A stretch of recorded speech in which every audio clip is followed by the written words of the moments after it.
పంటలకు. Alternate crop ఎందుకు మనం ఎప్పుడు అందరం వరే ఎందుకు వేస్తున్నాం? ఇప్పుడు ఎందుకు అంటే అది చాలా నష్టం అవుతుంది కదా. మా దగ్గర మెట్ట భూములు తక్కువ ఉన్నాయి సార్, మొత్తం ముఖ్యంగా మెట్ట భూములు తక్కువ ఉండట్లా ఏంటంటే ప్రత్యామ్నాయంగా ఆ చౌట భూములు ప్లస్ ఎర్ర నేల తక్కువ ఉండట్లా, మాకు చౌట భూములు ఎక్కువ ఉన్నాయి.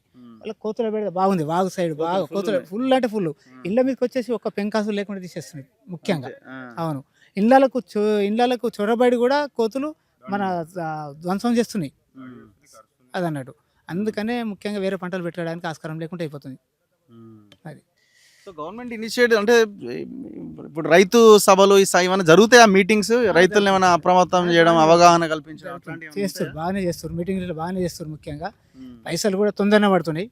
పెట్టిన 2 రోజులకే 2 hours. మీరు ఇప్పుడు అంతా దొడ్డోట్లు వేసారా సన్నోట్లు వేసారా? సన్నోట్లు ఏం లేదు, దొడ్డు రకం మొత్తం. సన్నోట్లకి 500 బోనస్ ఇస్తా ఉంటుండే, అవి ఎందుకు వేయలే? ఈ ఖరీఫ్లో ఇవ్వము, రబీలో ఇవ్వము, ఖరీఫ్లో ఇస్తామని చెప్పేసరికి అట్లా అయిపోయింది అంతే.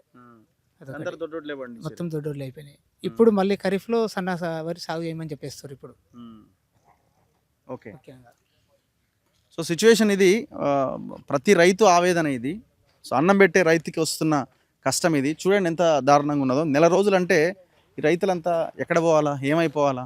ఇప్పుడు మళ్ళీ నాట్లేసే టైం కూడా వచ్చేసింది. ఇప్పుడు మళ్ళీ ఒక వర్షం 2 వర్షాలు పడితే మళ్ళీ నాట్లేసే టైం.